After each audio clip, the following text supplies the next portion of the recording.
Hey, so I wanted to give a little talk about God for people that are young today or older that don't have questions about God. What's God? Who's God? Why is this? Why is that? All these questions. But first, before you have questions about God, you should understand, you should be able to recognize Him first. You should be able to recognize God. So, this little video, we'll talk about how I've come to recognize God. And I'll start with how I look at things that people have built in this world, like a clock, or a TV, or a computer, or a computer chip, whatever it might be. You could marvel at a computer chip if you looked at the billions of transistors on a little bitty square, you know.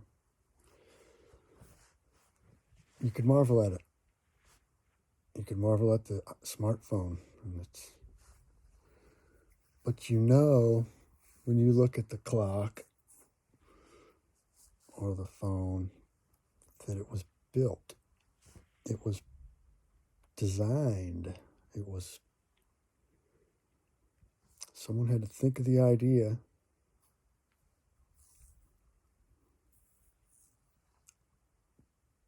design it, and build it. So that's what I see as far as man has built and designed lots of things. Some of his best designs have come from nature. Now, that's a funny thing to say, isn't it? To design according to nature, according to the natural laws of what? The universe? The planet? Whatever. So then you have to ask yourself, who designed that? Who built that? We've designed things and follow nature because it's a better design in a lot of cases. But what is nature? So for me to recognize God, all I have to do is go out. It could be raining. It could be beautiful, sunny. But get out in nature. Get out where it surrounds you and you can't hear anything from airplanes or cars or screaming people or whatever, music blaring. Get out into nature, surrounded by it. Close your eyes and listen.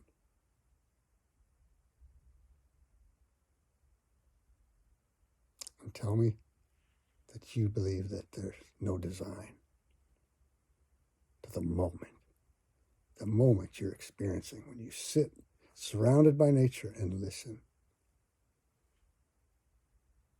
And that's just listening. You could open your eyes. Taste something. Eat a mulberry. Eat a raspberry. There's a designer to all that. As hard as it would be to comprehend, which isn't really your issue, you shouldn't have to have that issue. You don't need to comprehend it because I would say it's relatively impossible to comprehend it. But that's how I've come to recognize that there's something other than us. Because we are walking, crawling creatures in this universe that's pretty damn perfectly balanced for us.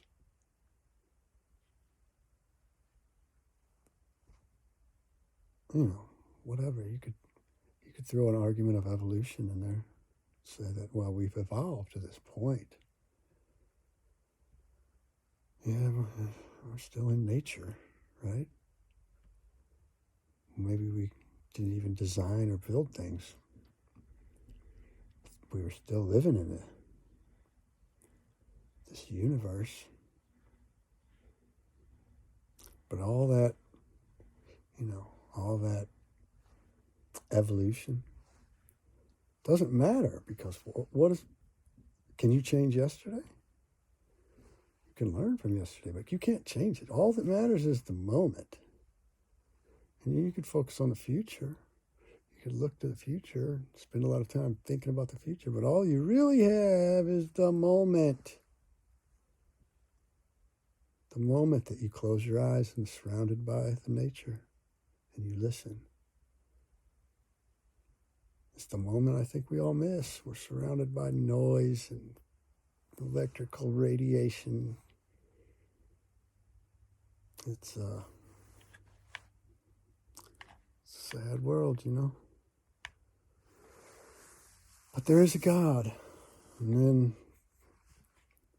we could go deeper if we wanted. We could talk about the most common question or dilemma that people who start to choose to believe there's a God wonder.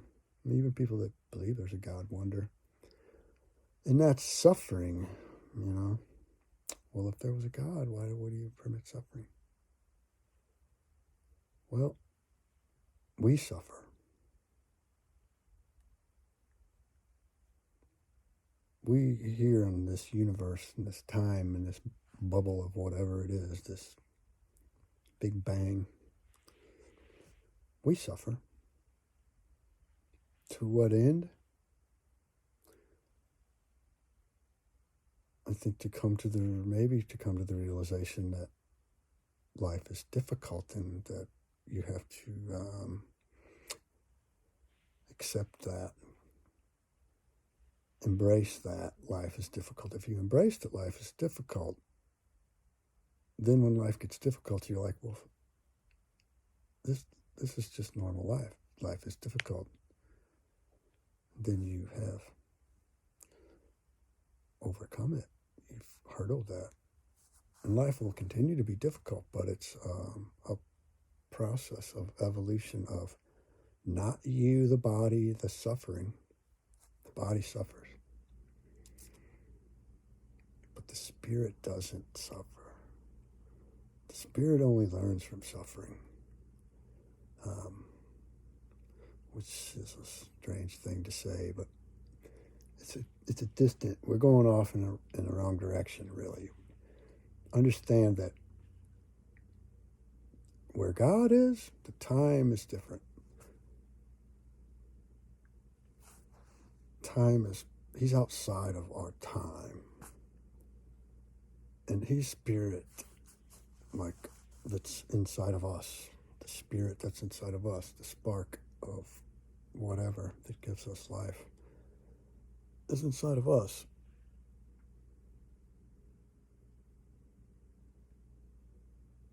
You can't be alive and not have it. You could deny it,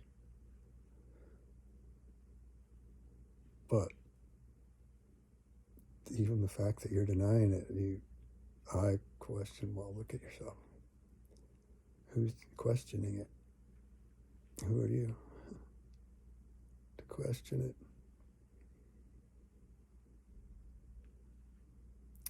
So, suffering. Nobody wants to suffer. Nobody wants to see people suffer. Nobody wants to cause people to suffer. Some people do cause people to suffer.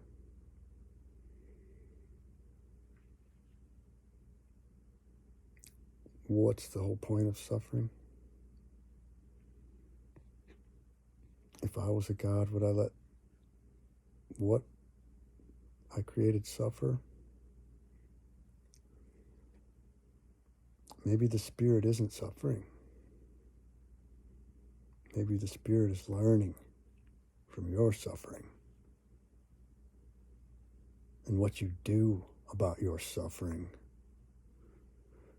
when life gets difficult for me, and I find it to be unbearably hard to go on, whatever it may be, physically torturous, strenuous, psychologically, whatever it may be. And I love Mel Gibson for this.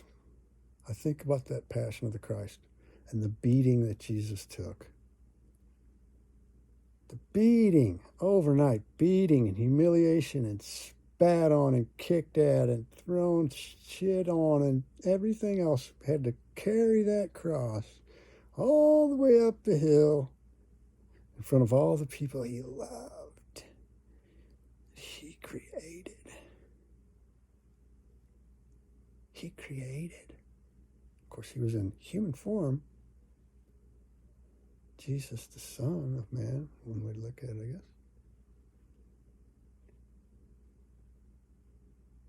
So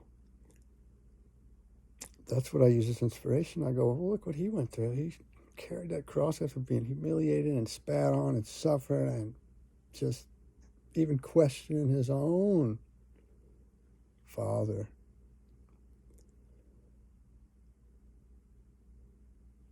You should know the story of Jesus, because whenever I needed him, and I mean when I needed him, not just when I needed him, but when I needed him, I called on him just to come and hold me, just not rescue me to the next day, just come and hold me. Don't let me die alone. Come and hold me. And the most beautiful thing happened as I lay awake with my eyes open on my back in a bed, looking at the ceiling. The ceiling was like sand on a mirror getting blown away, like the reflection getting blown away. So the roof was there, then slowly a hole developed and reality blew away. Reality was microscopic particles of reflections of myself. You know, that's what it was like. It was like seeing seeing how it made a hole in reality was numbing, to say the least. I was already laying there, figured I was dying. That's why I wanted him to hold me, because I knew I was going to die. Maybe I did die. I don't know what happened. I woke up the next morning. But so the ceiling starts to, ever so slight particles flake away, and a hole develops, a dark hole develops, and as I'm laying on my back, I'm slowly elevated up to the hole, kind of maybe probably not in my body. I don't think I looked around to see, but the view that I had pulled me up to the edge of the hole, and I was able to look through, and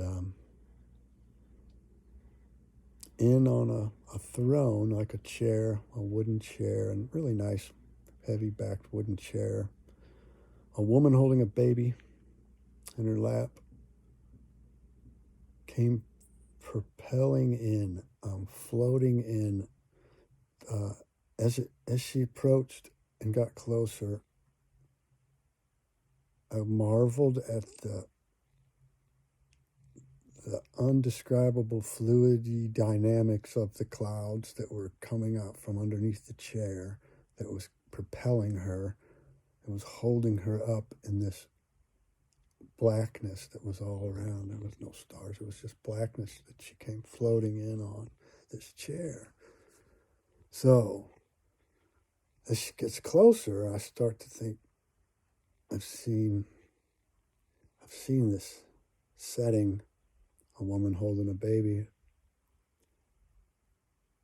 And so I'm marveling at the gaseous, white, puffy, the spider webby, just the way this thing was propelled blew me away. And I know a lot about things. I'm an aircraft mechanic. I have education in a lot of fields and areas. And what I saw coming out from under that chair was out of this world, to say the least. So then she approaches and gets closer, and I realized that it's got to be the Virgin Mary. It's got to be that's the Christ she's holding. But I'm more marveling at her because she's just this extremely beautiful, visually beautiful, of course. I mean, there was no hint of a flaw in any way. She had the perfect base, eyebrows, nose, cheeks, lips. Her hair was black as the blackest you can imagine. She had a blue robe on, and the blue robe was this deep blue that wasn't just blue. It wasn't just a visual color. It was there was more to it. Undescribable how there was more to it. Everything, there was more to it. Things that sounded also had visual sensations and feeling sensations. There was just this amazing, marvelousness to it that you can't describe. But the beautiful blue robe, the beautiful black hair, the most beautiful woman, she was looking at me with the most loving eyes, just like if you were a child and you came home to your mother with a good report card. Just this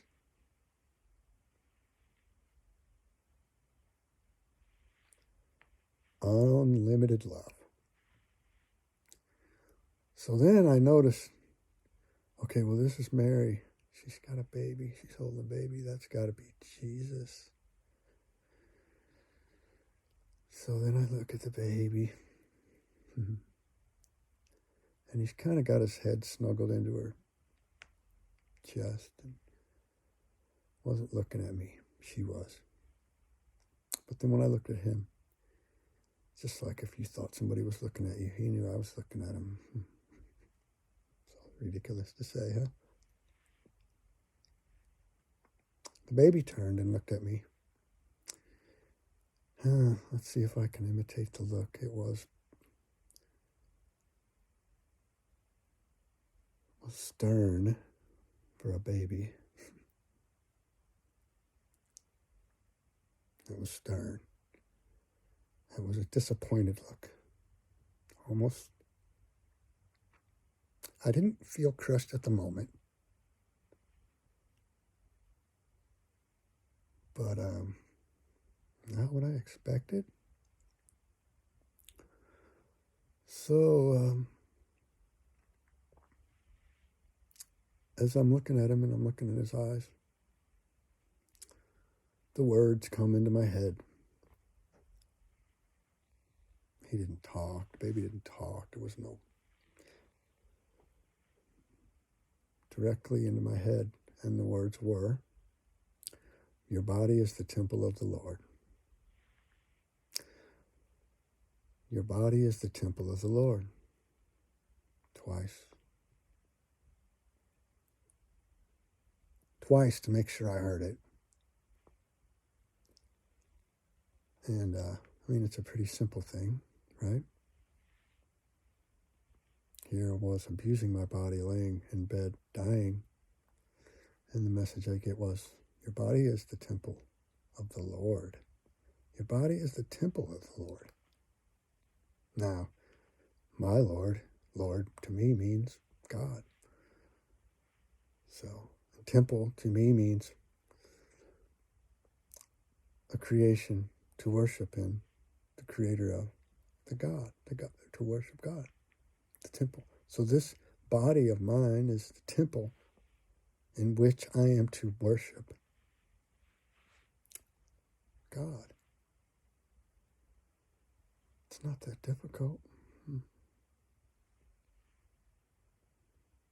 I don't do a good job of it every day. I struggle. And I just shared with you this epiphany that happened to me. And Oh, I guess it was probably 1980. It was a long time ago.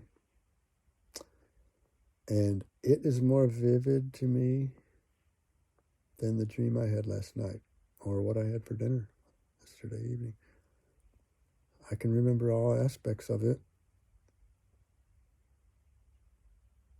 I didn't follow through right away with the message. I went on for years and abused myself. But I finally think I got the message about, I don't know, it's probably 15 or so years ago. So I drug the bottom with a lot of the lowest of the lows. And I always thought in my back of my head, the one thing I always kept in my mind was, whatsoever you do to the least of my brothers, that you do unto me. And it was my excuse to stay with this dead end addiction, you know, the dead endness of it all, the really no future. My spirit was not growing. I was learning a lot. I gained a lot of wisdom. People tell me I have a lot of good stories. But if I shared them all with you all at once, you probably have the same wrinkles as me. I haven't had an easy life. I could have. I could have had an easy life. I could have made decisions that I more fit into the machine and played my role as the cog in the machine, but I had time and experience to learn things and gather information. I hope that I've gathered information. And once you get to this point where you start to be able to recognize God, you've seen what He can do for you. I can't deny the existence. That's what people who don't understand about me, or people who have had near-death experiences who feel the same way I do, is that I have no choice. I can't deny that there's a God. What I saw was not of this world. You didn't get to see it, I understand, but I did. There would be no reason to lie about it. No reason for it to be so vivid in my mind still. But it is. There's still more lessons to learn from it.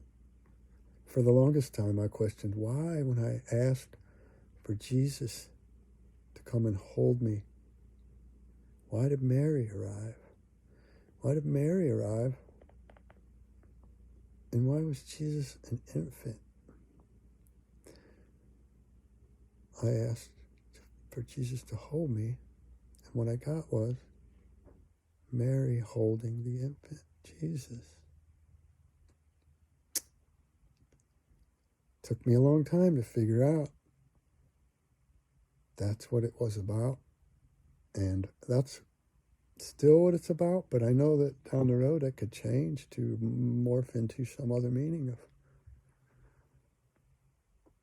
as life presents itself. Mm-hmm. That's what life is. Staying alive, living life out, is to see what life presents to you and what you present yourself, how you treat your temple.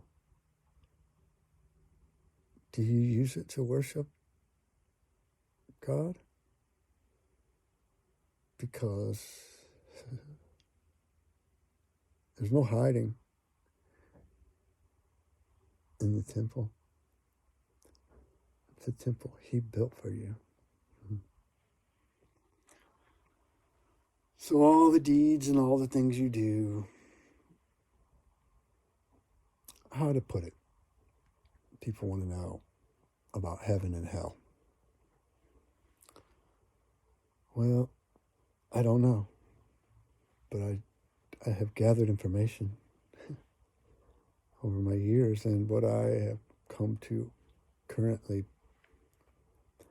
believe or choose to believe at this moment is that